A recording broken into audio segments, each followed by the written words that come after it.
Welcome in Regan's Corner sports fans. Okay, remember to subscribe down below. But we got a special guest today, Notre Dame outfielder Brooks. What is new?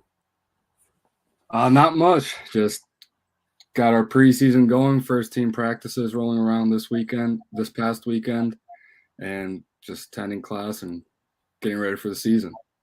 Okay, so how did you start in baseball?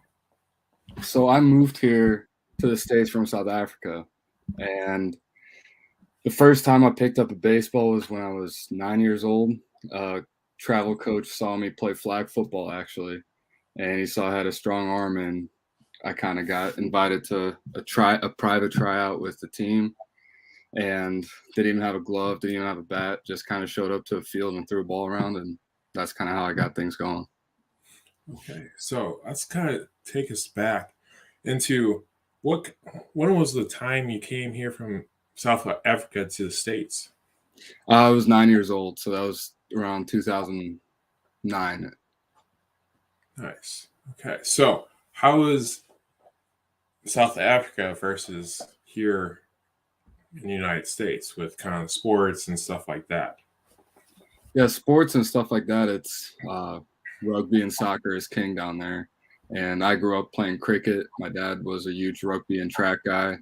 So he kind of knew how dangerous rugby was. He didn't really let me get into it that much until I was older. And I played a year of it before coming here. But cricket was always my love before I moved to the States. So it was always a sticking ball for me. For sure, absolutely. Okay, so how's cricket and baseball? How different is that? And then did cricket help you with the development with your arm during baseball? I think it's all hand-eye. So that's the aspect that it's similar. But the pace of baseball and cricket, they're both slow, but cricket is much slower. So it's kind of the transition wasn't hard. The only difference was I didn't have to hit a ball that bounced, that it came in the air. So Okay, so going into your travel days and travel ball and stuff like that, the junior high kind of days. So what was the kind of aspect that I'm here? I'm really good at this sport. That was the moment for you. it started around when I was 16. I didn't really play on travel teams, like the big travel teams, until I was 16. And then I played on local Champagne tribe team growing up and Muhammad Diamond Dogs and stuff like that. But then my coaches and people in my corner said I need to get out of the small town. I need to get up to Chicago. I need to go play in Atlanta. I need to go to the showcases to be seen because I wasn't being seen from where I was at. And so that's when I made that jump to really getting serious about baseball. For sure. So while you were here in the States, was there other sports that kind of helped you with conditioning for baseball? I played everything. I played basketball and football in high school. And before high school, I also did track.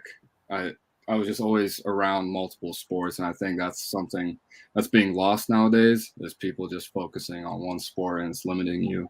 But the more sports you play, the more athletic you are, and the more versatile you are. And I still stand by that. Right. So let's say when was like the recruitment process? When did that kind of come in? I committed this summer going into my junior year, so it was pretty early for me, and the process itself, it wasn't as extreme as some guys. Like some people visit 20 plus schools before they make a choice. Right. I visited a couple schools, and Notre Dame saw me at one of their tournaments first. We were up here playing on one of the tertiary fields. I didn't even play on the Notre Dame's field. And Coach Ristano saw me, and he followed me down to Atlanta, saw me a little bit more. And then I was at a showcase, and one of our coaches calls me. He's like, "You have a visit to Notre Dame." And then got the visit, got the offer, and then it was just a process of making financials work. Right. Especially since it's one of the most expensive schools probably in the country. Um, but yeah, so what was it like the first time you stepped even as a recruit on Notre Dame's campus? It was kind of surreal. It's just one of those places, like, you get the uh what's the word I'm looking for? But the stories, the stereotypes of things look like once you step on a campus, you feel at home. Like that's actually how I felt at Notre Dame. When I visited other places, it was just kind of like going through the motions, going through the process. But at Notre Dame, there was more of a care for the person and not just your baseball ability. It's life after baseball that they put an emphasis on. Right. It's like the chill you get just kind Right. of stepping even close to it. You might not even get to the Grotto. You might even that. It's just the main, like you're looking at the Golden Dome, touchdown Jesus, and it's just like you just have that little chill Yeah, about you I still do. I still do. for sure. That was my next question. I don't think it gets old. No, it does not. No. Honestly, I think that's the closest school in America to like Hogwarts. You know what I'm saying? You know what I'm saying? I can agree with that. For sure. But uh, anyway, getting to your freshman year, what was kind of the adjustment period from going to somewhat kind of middle level high school to Notre Dame? Mhm. Academics, all the lore, these old looking buildings, but just sweet looking buildings as well. How was the kind of an adjustment period there? Yeah, I was lucky enough to attend summer school, so I kind of eased into the academic side of things. And but I didn't get to play summer baseball that year. And then once baseball hit and academics hit and everything kind of hit at once, it was it was overwhelming. I'm not even gonna lie, it was really overwhelming, and there was a lot of times doubting myself because I came from a small town in Muhammad, Illinois, where I was the only Division I player or college baseball player on my team, and the only guy with those aspirations. And I'm surrounded with people like that, people being as good, if not better than me. And it was a lot of questioning if you belong, a lot of, am I even smart enough to attend these classes? And it was a bunch of self doubt my freshman year. But yeah. For sure. Okay. Let's talk about how you became an outfielder. Okay. So, how did that kind of start? Uh, I've always played all around the field. Even my freshman year on campus, they tried me out at third base and struggled there a little bit, but that was not my position coming in. I played shortstop in high school. I played everywhere, but I like just being an athlete on the field because my coaches back home, they always say, you're not a baseball player, you're an athlete. And then where can you just be an athlete? And that's an outfield. I had a strong arm. I was athletic enough to play there, and I wasn't limited in what I could do out there. For sure. Okay. With how many good teams you guys had over the 2 or 3 years span? So, what was kind of what you took away from the people from your freshman year to the seniors and stuff like that? So, what did you take advice wise with school, with even the bats kind of things? It's just kind of growing up, you know, it's not knowing that your last at bat isn't going to define you for the rest of the time here, and that's kind of how you are as a freshman. You think that, oh, I had a bad at bat in the fall. When in reality, it's fall ball. Everybody's struggling. Like some people, they're just naturally gifted, but a lot of people struggle in the fall.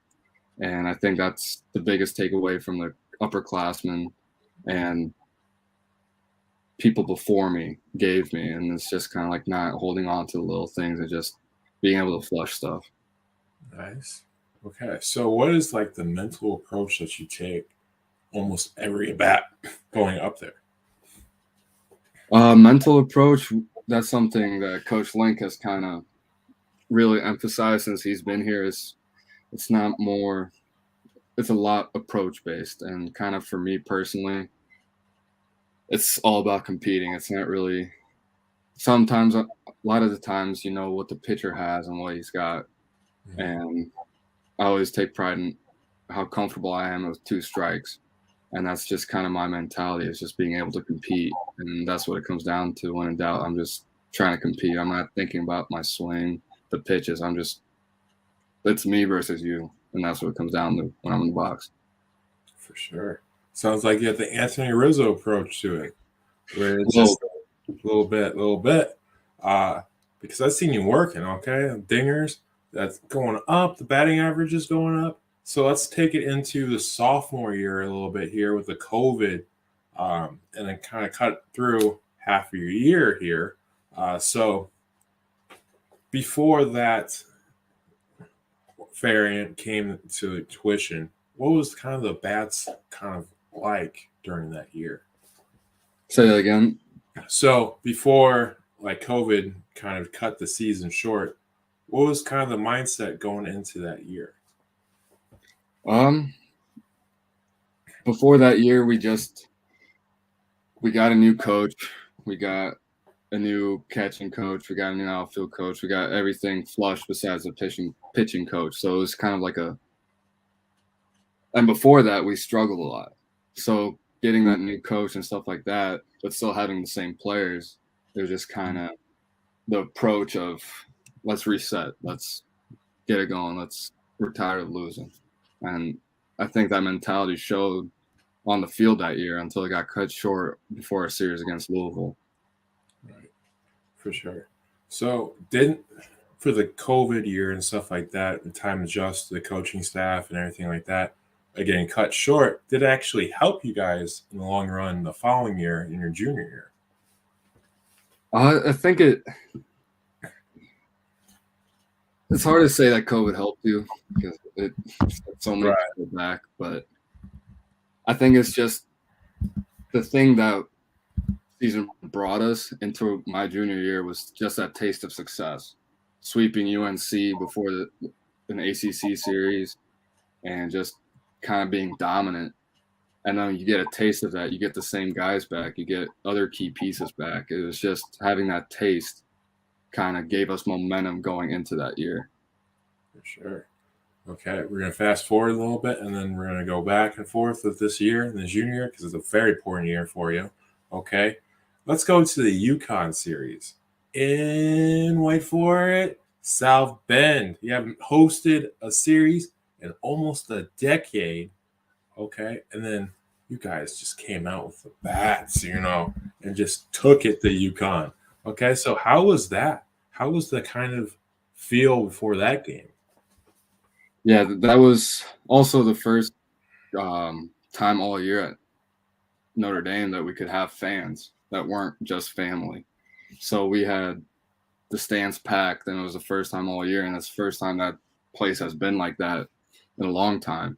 And I think we really fed off of that and really fed off the super regional seating not working out the way we thought it would.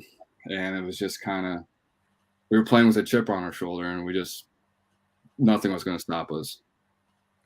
I mean, it looked like it, for sure.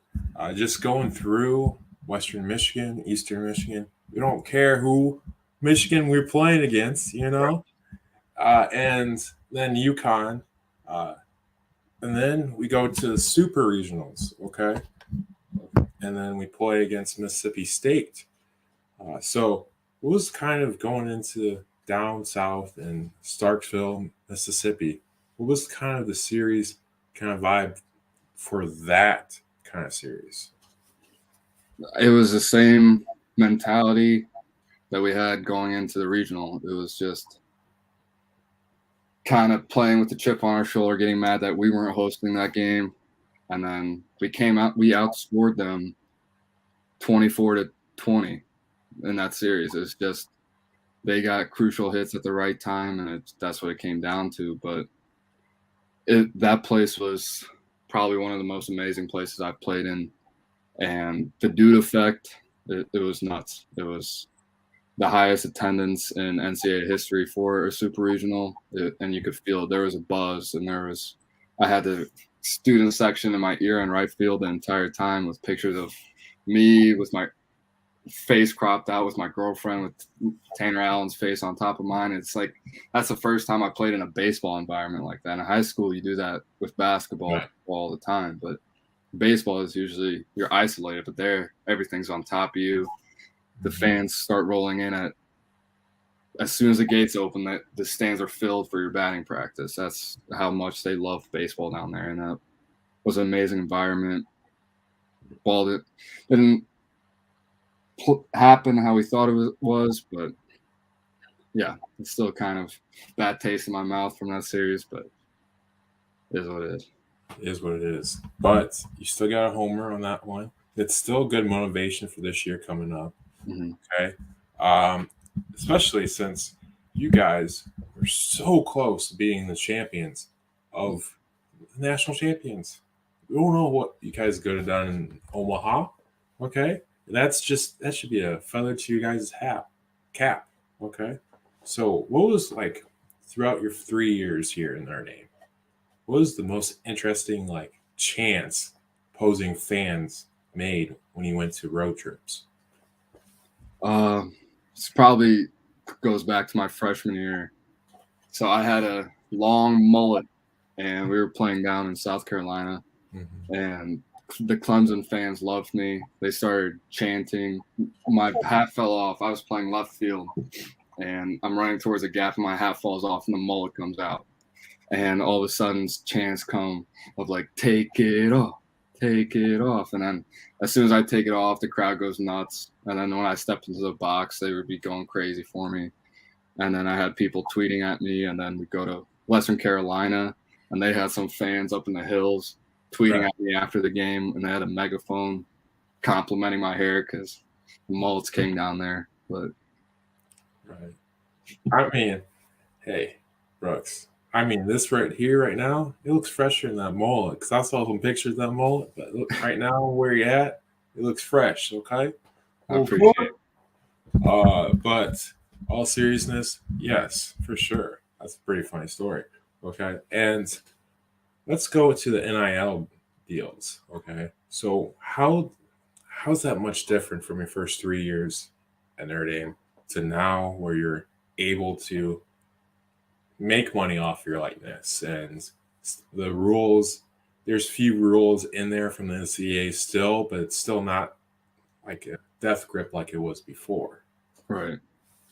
I mean, as a baseball player, it's honestly, it hasn't changed much for me. A lot of it comes on what I go after. I barely have enough time to do my academics on top of baseball. I'm not going to be trying to seek out deals on top of that. You know what I mean? And the sports that get the most exposures, like the football and basketball, you can really see those guys making money off the NIL. But I personally, NIL hasn't really changed much of how I go about my business. Right. But you still have the liquid TV. I mean, so I see a lot of athletes, especially at Notre Dame, having that liquid TV kind of stuff. So what kind of products and what was the reasons why you kind of went after that deal? That was another one where you just reach out to be an ambassador for them, and it's a hydration packet, and it's just kind of it's super expensive. So if they send me monthly supplies with that, and I don't have to take money out of my own pocket to go for it, and that's kind of the stuff I look for, is the stuff I use, and that's something that I use a lot. For sure, absolutely. Okay, free plug for them. That's kind of what we're going for. So, but kind of getting into this year, okay? So what was the training in the off season kind of like getting into the season that's coming up very quickly? Yeah, so the off season, the fall is always rigorous, and then we go home for winter break. Luckily, the winter break was a little bit shorter than last year. Last year we had 2 months at home, but this year it's just always the same focus. It's just cleaning up my mechanics, making sure I stay healthy, putting myself in a position where I come back to campus and it's not like I'm trying to play catch up. I come back to campus being ready to hit the ground running and being able to do what I need to do. Right. Okay. So, what are some things that from watching game film last year at the plate in the field that you think you need to clean up to be in that extra level at Omaha this year and stuff like that?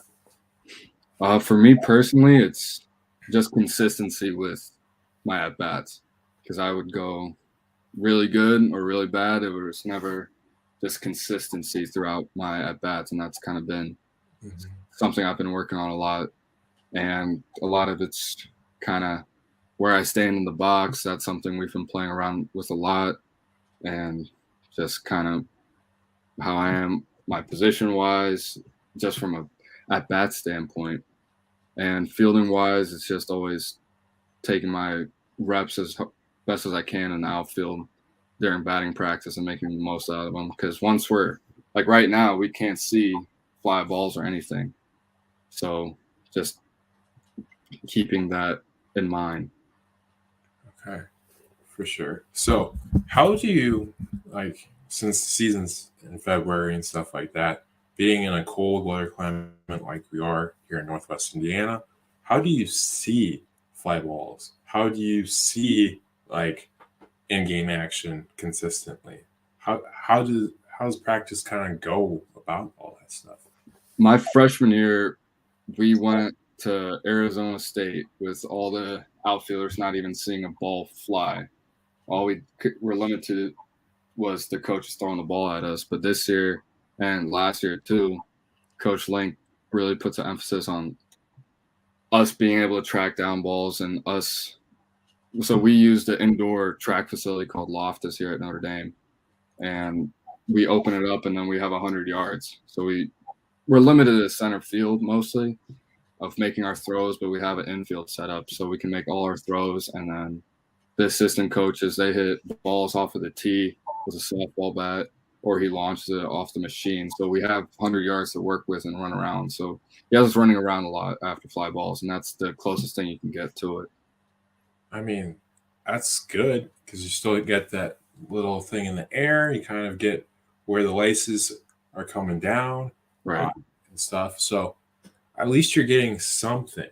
Like you Mhm. said, your freshman year, you just had the coaches kind of throw it Right. and stuff, which being high in the ACC and stuff like that, it's kind of it puts you guys at a disadvantage being in a cold climate like we are Right. versus what they're doing in Texas and what they're doing in Florida, South Carolina, and stuff where it's kind of warmer, but it's not since it's in the winter. Uh, but yeah, so who do you guys mark on the calendar for this year? That just matchup that you just want to go to. Uh, who do you mark? I think it's the Louisville game for me personally, and I think everybody probably has the same mindset as I do, is because we split in at our place when we hosted them, and then the Monday or the Sunday it was just horrible weather, so we banged the game, and they couldn't play on Monday, so we just left it at 1-1. So it's just kind of that rubber band match, and also getting back at Florida State. I know that's also one we're looking forward to because they're the only home series only series we lost was to Florida State last year. So just kind of getting revenge there. For sure. So, how do you guys, with X Nations coming all over the place with your guys' great year last year, how do you kind of tamper all those things and all the accolades and stuff like that to get your mission done to go to Omaha this year, since you guys are preseason ranked fourth in the country?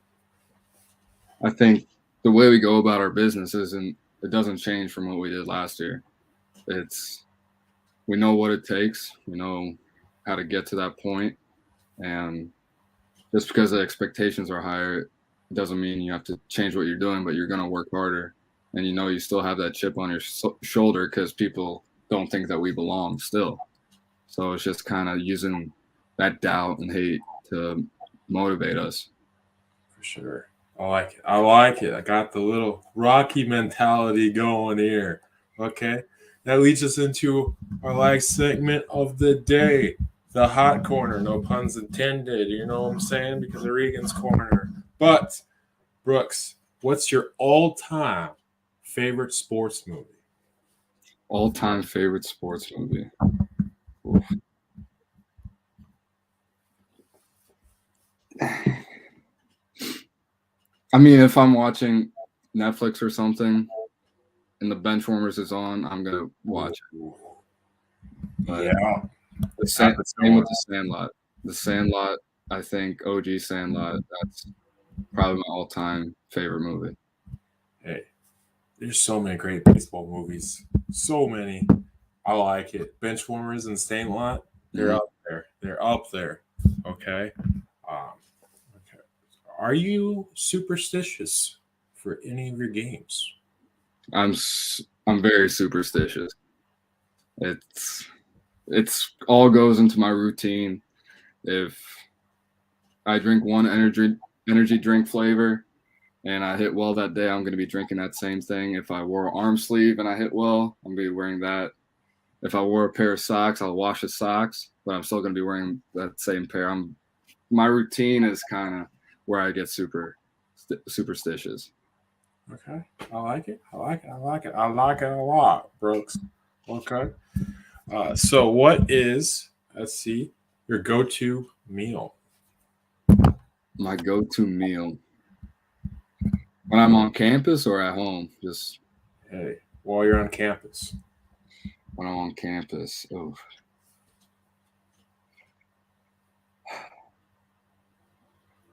that's a tough one because but probably Noodles and Company. What was it called? It's a barbecue pork mac and cheese with some pot stickers. Yeah.